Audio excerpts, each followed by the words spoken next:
Hello, everybody, and welcome to another episode of Movie Chats. Bit of a different episode this time. We normally do a movie review, but today we are very lucky to have had a preview of a movie from some guys in America. We've got the writers, directors, and producers on today. So the movie is By His Hand. So I'd like to introduce now. Hopefully I don't mispronounce the last name. Is it the Paur brothers? Paur brothers? Paur. It's like golf. Paur. Perfect. It's not intuitive though. Don't feel bad at all. Yeah, whatever. Yeah, we are poor. We are all. Yeah, you should try to say my last name. See how that goes. You want me to try? Should I try? Yeah, go for it. All right. Okay. Fargeau? Yeah, not bad. Yeah, Fowler. Yeah, like Peugeot, like the car brand. Ah, it was pretty close. It was very good. Sick. Guys, we've been doing this for about 18 months and I still haven't attempted to pronounce that last name. I know. You just call me by my first name. That's it. Yeah, that's it. Anthony. So I'll introduce myself. I'm Ryan. I'm a dad from Adelaide in Australia. Just like watching movies, and I have been lucky enough to start a podcast and a bit of a YouTube channel. So cool. That's who I am. Yeah. So I'm Ant. I was born and raised in France, but I've been living in Australia and Sydney for about 20 years now. And yeah, same as Ryan, love movies. We started this podcast, 18 months ago, something like that. And been really enjoying it and growing along the way. So very happy to have you guys. If you want to maybe introduce yourself, that would be awesome. Who wants to start? I'll go first. My name's Conor Paur. I am the executive producer of By His Hand. Nice. Should we go by age here? That's where it's going. Listen, we just kicked it off that. I'm Taylor Paur. I'm the director of By His Hand. I also like watching movies and making movies, and I'm happy to be on this podcast with you guys. Thank you for having us. Nice. I am Ethan Paur. I co-wrote and produced this movie By His Hand. And this seems fun. Thank you guys. Congratulations on starting this podcast up. It's actually newer. Yeah, no. It's younger than our movie is. We filmed this over 18 months ago. So wow. Congratulations. Yes. Awesome. So a bit of a short synopsis of the movie. So we've got, did you want me to do the synopsis? Would any of you like to kind of tell our audiences what your movie's about? No, we'd much rather you do it, actually. So please do. Right. Yes. Love that. Yeah. All right. Well, from what we can see, it's almost like a bit of a religious cult, I would imagine. It's run by a man named Fowler, who's got a young wife named Emma. Emma and a guy named Sam are good friends, and they want to kind of escape this cult. So they do that, and then Fowler is none too pleased by that and goes on a little bit of a chase for them to try and track them down. And along the way, what we think is kind of an escape for these two people is Sam the same as Fowler? Is his character what she thought it was going to be, and she kind of needs to maybe escape from that escape? That'd be beautiful. I think that's just it. Yeah. That's just it. Yeah, it's about Sam and Emma being found out for having a friendship in this commune, and there's kind of a night of a sadistic ritual, and they decide that enough's enough, and they run. And not everything is as hunky-dory, right? When they run, they find out that life outside is hard and confusing as well.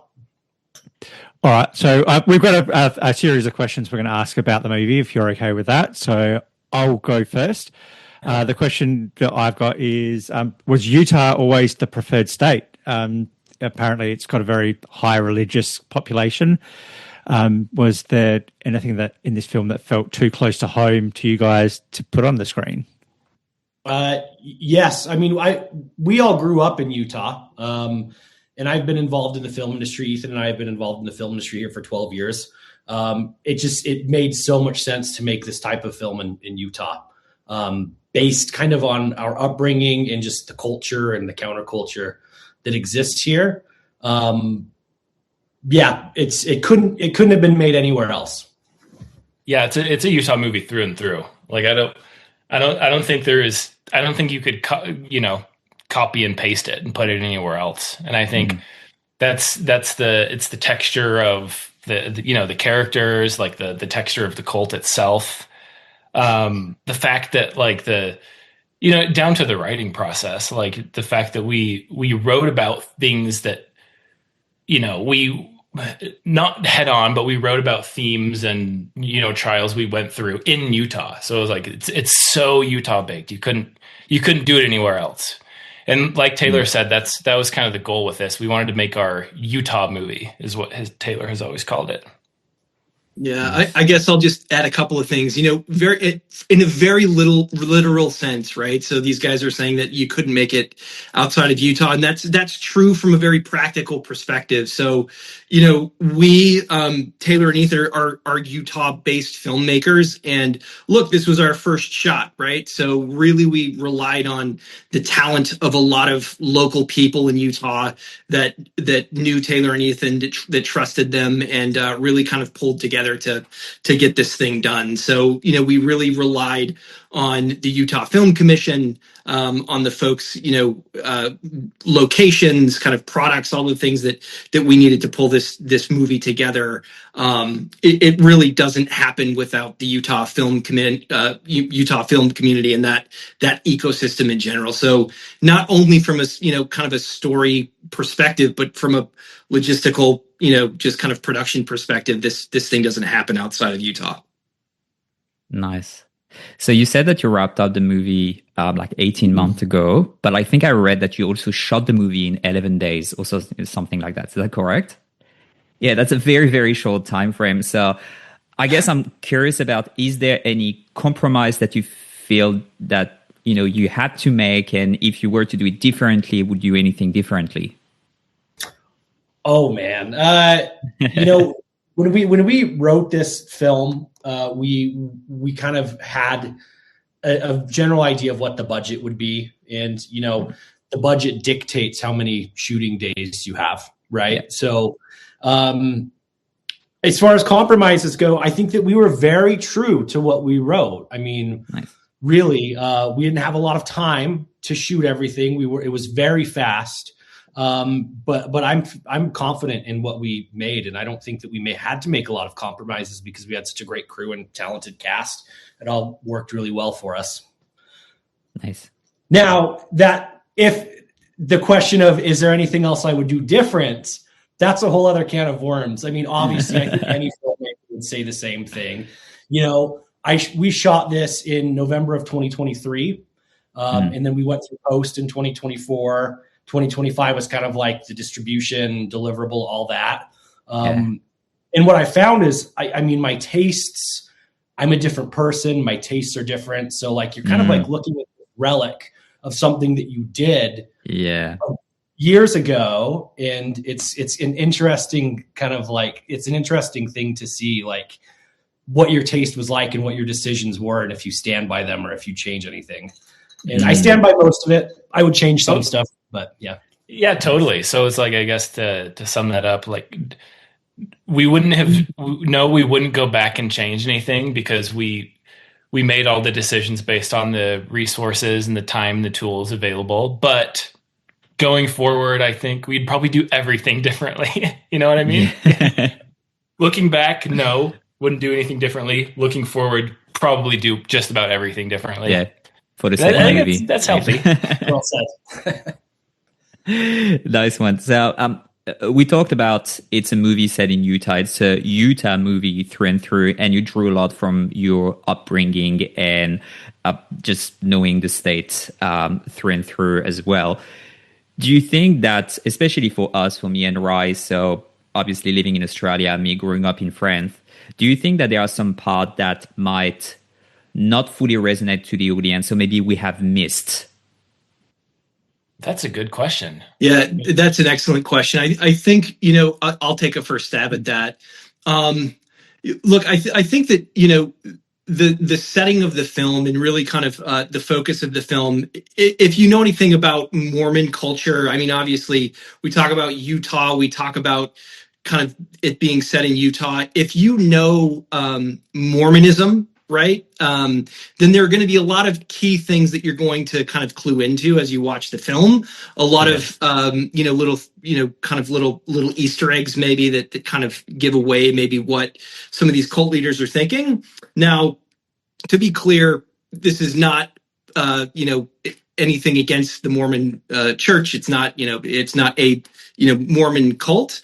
But a lot of the belief systems, I think that that they're bringing into their religious practice is based in that. And I think that if you were not familiar with that culture, you may not get some of those nuances.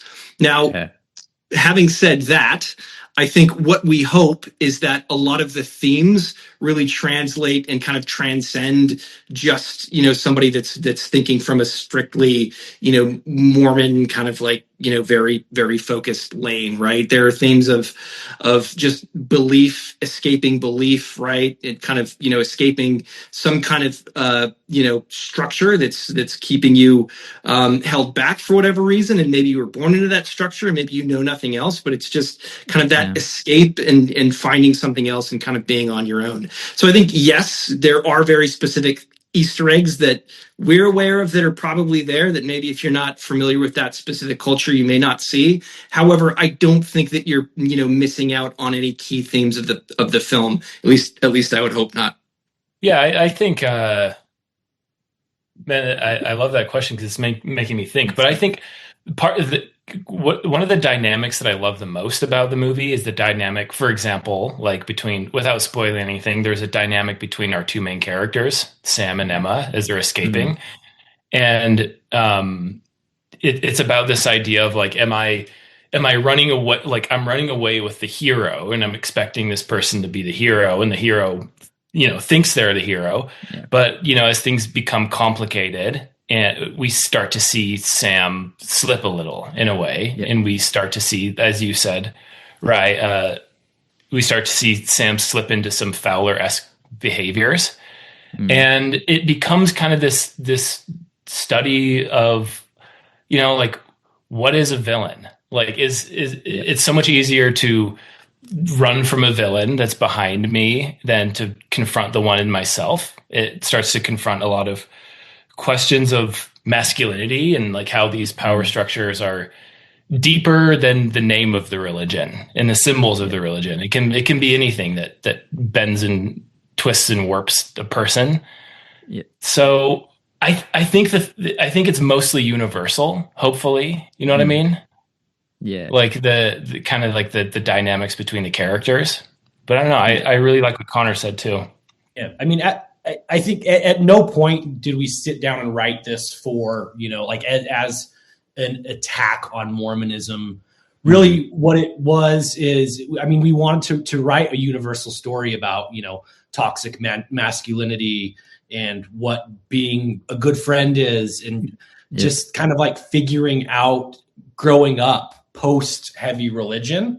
And I think that's worldwide. That's universal. We used kind of this backdrop because it's what we know and it's what we grow up with. But I would hope that it all translates to something bigger, and I think it does. Nice. I want to come back to what you said, Conor, about escapism.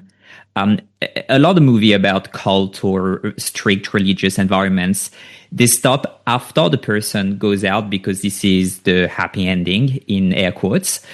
Here it doesn't. It's almost the start of the movie. It's what is happening after you get out of this environment. What do you think are the things that Emma is carrying with her outside of the cult and what she can't really escape from?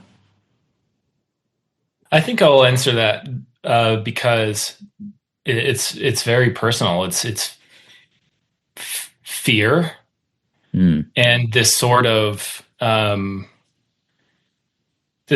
need to placate. This sort of when you're like, to me, it's like when you're raised in that environment, you're taught to placate and to kind of manage manage the emotions of the scariest and loudest and most aggressive person in the room. Yeah. And I think we kind of see echoes of that with Emma, where like she runs into this thing where her safe place, Sam, starts to become a little unsafe and a little shaky. Yeah. And we start to see that kind of, from my opinion, at least, we start to see that trauma response come up in her, this need to like placate and try to quell the rage of this unstable person. And I think that comes from a place of trauma when I look at her, at least. Yeah. I think I really like the way that you frame the question, right? Look, I don't view this as a film that has like some wrapped up, neat, happy ending, right? I mean, this is really just the story of somebody getting to a place where they can begin their journey, right? Yeah. They have a lot of road ahead of them. It's going to be very difficult along the way, but this is just, that person or those people kind of taking those steps to be able to begin, right? So I really like the way that you began that. And I think, as we made the film, we talked a lot about this. It's like, look, this is not, happily ever after, she's done, she's better, she's over it. Yeah. No, like this is just that point in time. This is just that story of her saying, listen, I understand that what I am in is not good for me, and I need to find something else. I need to get away from this, right? And that's kind of it. A lot comes after this. It's not over, as the film ends. And I think that's very intentional. Nice. Yeah, absolutely. The ending of the film is the beginning of Emma's story. And that was our intention the whole time. She carries a lot of trauma with her and darkness with her. But what we did want to kind of send her off with was a message of community and kindness, right? And things that she's starting to find as she starts to also find herself. And there's a really big theme of just like self-empowerment and self-love and self-reliance kind of at the end there. And she's really just by herself with her demons, kind of thinking about what the next step is. And that's exciting. It's scary. It's not necessarily wrapped up in a nice little bow, which can be polarizing, but I mean, that's not how life is, right? For any of us. So. Definitely.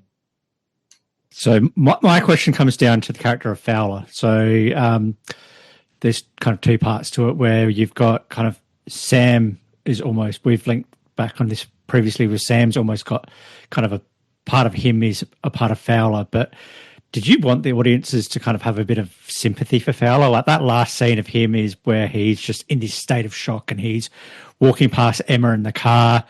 Is it just the fact that he wouldn't particularly see Emma being the driver, or did he see Emma then? Did you think that? And then obviously he reconnects with Sam at the end. So it's those two have kind of embraced because Sam's come back to him.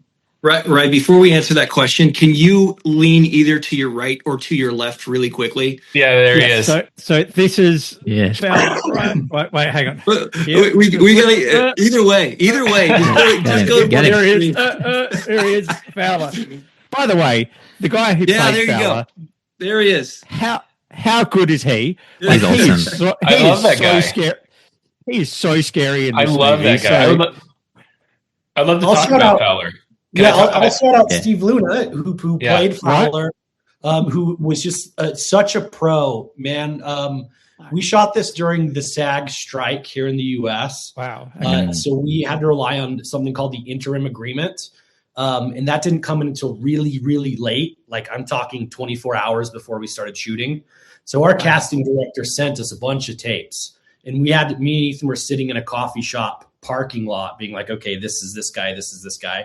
And we saw Steve Luna's Fowler, and immediately we just knew it was him. And he showed up and just really like made that character his own. Steve Luna. He's great.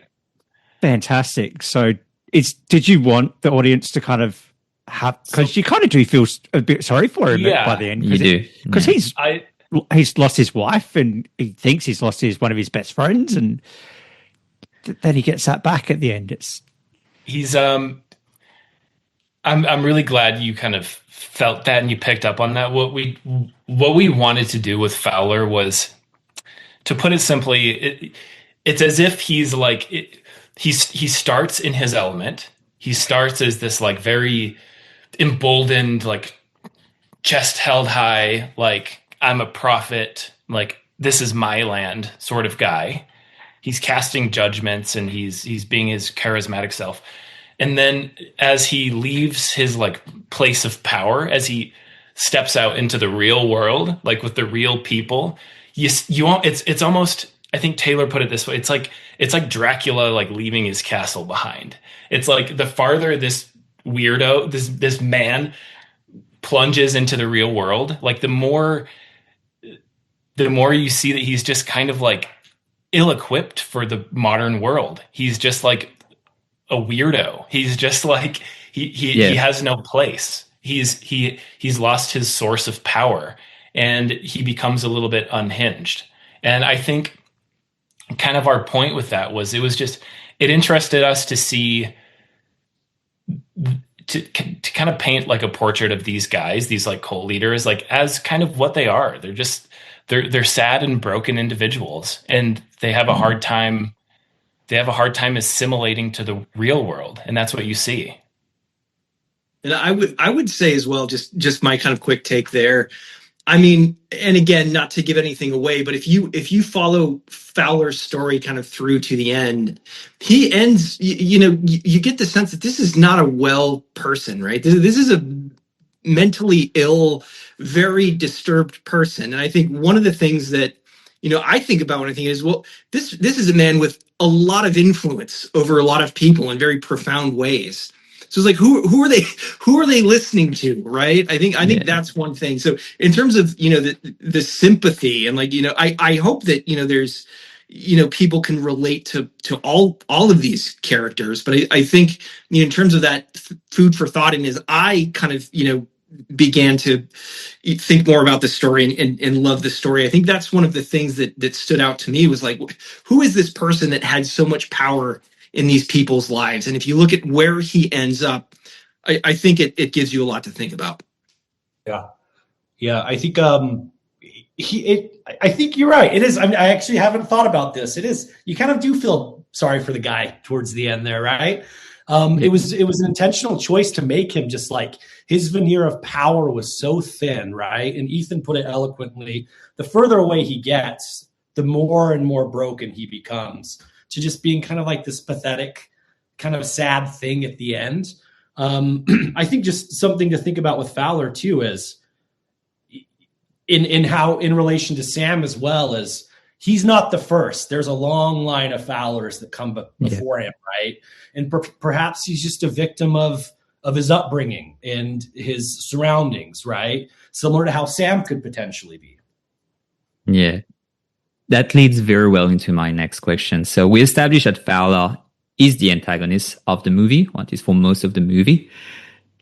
If I was to ask you, who is the real villain? Who is the real monster in this movie? What would you say? I would. That's a really complicated question because we see Fowler do really terrible. Like Fowler does some really terrible things. Yeah. So I'd say as far as like what we see unfold on screen, like Fowler is the monster of monsters, right? But what's interesting is that like I think as far as like the story, the engine of the story goes, and like who's challenging Emma in the moment, like with us, like Sam is the one who we worry about, because like we worry about Sam becoming Fowler. We worry about where he might go. I think that as far as writing goes, Sam turns out to be like the actual antagonist as far as like the story structure and the writing goes. But man, as far as like monstrosity goes, Fowler is the monster of monsters. He does really terrible, unforgivable things, and he has been for years. In my head, Sam hasn't quite Sam's still like Anakin Skywalker, right? Sam's like not Darth Vader yet. Sam's like on his way there. Fowler's already there. I don't know if Taylor wants to add to that. Yeah, he's Palpatine. Yeah. No, I think that's well put. I think that, as the story evolved and as we were writing it, there was a lot of self-reflection at Ham, especially, like our early 20s. And what makes Sam really a scary character is that it's such a real thing, right? And I think that a lot of young men, unbeknownst to them, are only a few degrees away from a lot of those behaviors, right? And I think that's kind of what is scary and insidious about him. Fowler is certainly the big baddie, but Sam's kind of like the devil, in a way. Yeah, and like, go ahead, Connor. No, I would just say, I think one of the things that I really love about the writing, one, and then two, the way that this character Sam was brought to life by Chase Ramsey, who's just phenomenal, in portraying Sam. As I read it and then as I watched it, I watched this thing and I was like, oh crap, I've probably been that guy to some extent. Here's a guy who thinks he's doing the right thing, who wants to do the right thing, but to those of us who are watching it and to those that he's affecting, he's actually doing a lot of harm, and he's really being selfish where he thinks he's being selfless. So I think, to me, that kind of nuance and that complexity in a character is just really interesting, right? And to think about things in terms of who's the antagonist, that kind of like hard black and white view. I think Sam is a really interesting just kind of take on all of that, right? Because in a way, again, if you sometimes look at bad behavior and you're very introspective, you can say, look, I've probably behaved some way like that in the past, and I didn't think that I was being a bad guy, right? I think that that's something that's very nuanced and complex and really interesting about this character. Yeah, I'm thinking about this now. I love this conversation because it's making me think about this movie in different ways. Like, think about Fowler, think about Sam, think about how they both are very certain that they're doing something good. They both are on the move with Emma as the goal in their mind, right? Like so they're very, very similar. And it's good food for thought. I think the scariest thing in the world is people who think that they are good and they become dogmatic about how good they are. Yeah, exactly. And for me, this is where, it felt like you're watching a bunch of lost and sad people somehow. And it's really about, hey, how you have grown up. We see that Sam has made some mistake. Apparently he was an alcoholic somehow, or he was doing not nice things to people, which, testifies of the behavior of a very young lost man, because it's loss of guidance or no guidance. So he's being guided by the first charismatic guy that he's coming across, which is, and then when you look at Emma, she doesn't really have any support system, and Sam was supposed to be her support system, and it turns out to not be a great one, but luckily she sees through that. So yeah, that's it felt very, very real. Thank you. That's great. That's wonderful. Yeah, that's spot on. And that's like a message we wanted to convey, is just like really how when you grow up in such a like toxic, dogmatic culture that is so masculine leaning, like you're not equipped for life, right? Like, and you are just a lost boy trying to figure it out. And, you might not mean harm, but it's, you're just so ill-equipped that harm comes. Yeah. 100%. So one thing that you said that, you got inspired by your upbringing, the things that the things that you saw to make this movie. Was it in some ways cathartic to make this movie? Yes. Extremely. Yes. Yeah. In so many ways. This is just, it's kind of like been a movie that's been swirling around in my head for a really, really long time, just growing up here and kind of figuring out my adulthood. Ethan and I wrote this in a time of a lot of self-reflection. I mean, I could speak for myself on that. And I mean, especially, the character of Sam, it was extremely, extremely cathartic to write out and talk about. Nice. Yeah, I mean, emotionally, and we did, like, it would be a lie to say that we didn't import our past to, in a more visual way too. Like, I don't know if how much I want to dive into this, right? But that, like, little things like the ritual in the woods where Fowler like ropes like a trail through the woods, and then his followers have to like go through the trail, and they have like spooky visions and visitors and like obstacles along the way.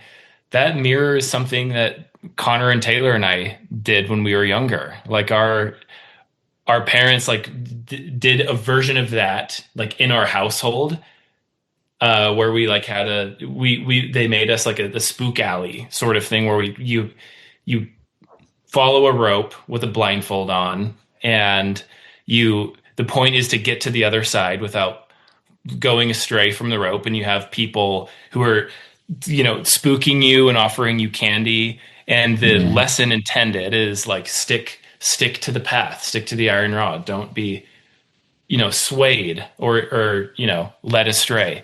And so like there are things that are absolutely from our past that we thought, let's just like amplify this and make it scary and spooky. Yeah, make it weird. And Anthony, so back to your previous question about like some of those contextual things that people may not know, that is based in Mormon scripture, right? Kind of this little exercise that Ethan is talking about.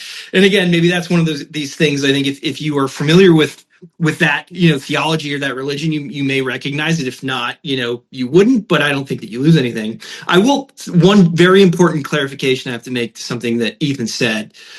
When we did that, we were not high on drugs. I feel like I have to just put that out there for my parents, and in terms of response. It was much less. It was much more benign than. I mean, that was the foundation of it, right? But like you said, we kind of like flipped it and made it something dark and manipulative and scary. Yeah, it's interesting because I mean we go through that, and that was fun, and it wasn't a negative thing. Yeah. But in a certain light and maybe with some distance, it's very interesting to watch, kind of as a story in that context. All right. My question is there anything that you think that anybody missed? Is there anything else you'd like to kind of, or is there something that viewers might miss on their first watch? That's a good question. I don't know how to answer that. I'm not sure. I'm really hoping that people watch this film and take their own interpretation from it. What's so fun about coming on these podcasts and talking to you guys is just like how well you nail it in some aspects. And it's just like such a beautiful thing to hear after putting all this work into it, right? There's nothing I could think of that like there's no message that I want to convey that if people don't get, I'll be bummed out about, right? Everyone has their own interpretations of films, and that's the beauty of it. Yeah, I'd flip it actually. So I think you ask what is something people have missed. I think what we're finding out as we're interacting with people who have seen the film is there's a lot that we missed as we make it and watch it, right? That's like so resonant to and real and insightful. I think that we kind of missed some of the meaning that that is taken away from this. So I think that's what's been really interesting throughout this process. But I will throw something in now that I think about it.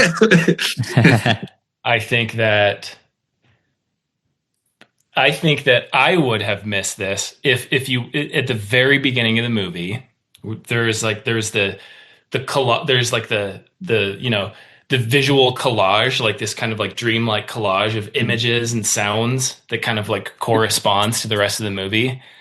I think that's a pretty deeply seated Easter egg that I think it would be hard not to miss. I think when you see the movie, if you go back to the beginning of the movie, you would be able to put those things together and you go, oh yeah, that is an easily missable thing, but I think that's kind of the fun of it. Yeah, totally. Pay attention to some of the soundscape throughout the film. It might tie a few things together. Yeah. Nice. All right. Well, we're coming to the end of this podcast. Before we wrap up, is there anything else that you want to add? I mean, I would just say we are very, very grateful to have had this opportunity. Like we're very grateful to our crew. We're very grateful to our cast. Like this isn't a 1-man, 2-man, or 3-man operation. Like this is the blood, sweat, and tears of dozens of people who like really showed up and put their best effort forward, and it just shines on screen. Like the soul and the heart and like the intention behind this movie is just, it's people that showed up and busted their ass, and we're very, very grateful for them. Yeah, I would piggyback on that too.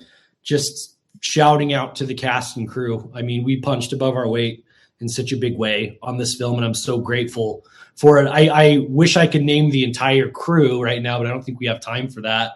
So I do want to just shout out a few people that I think will be watching this. Is Trevor Turpin, who's the director of photography, who I've worked with on a lot of short films, and he's been one of my best friends for 10 years.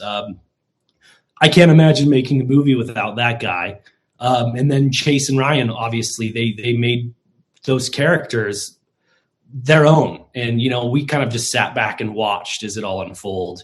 Steve Luna, I talked about earlier, and Scott Schmidt, who was the production designer as well, really took such a small amount of resources and made this feel like such a big movie. So Chris Copier, our first AD, who is an absolute badass gladiator, now making films. Rabisu recently came out. I suggest you go see it. It's just such a great group of people. And I will have to say as well, one plug I have to do. My unofficial title is the hype man for Taylor and Ethan. The only reason we're here is because Ethan and Taylor have just been out pushing and working and building relationships for over a decade, in the film industry. And, when that all kind of crescendos with the right story, with the right relationships, I think this is really what comes out of it. And it's been really exciting. And we're just really excited for people to see it. We want to hear what people think. And, and ultimately, we want to do this again. I think we have a lot of stories to tell. So we're really excited to go forward. Alrighty. Well, that wraps up the podcast. Thank you so much, Conor, Ethan, and Tyler. The film is called By His Hand, and it's available on Amazon. We'll put the link in the description. Please go watch it. It's worth it. Thank you. It's been so great, guys. Stay in touch. Happy to talk movies in the future. And it's really a privilege to be on your podcast. So thank you. Thank you. Thanks. Thank you, guys.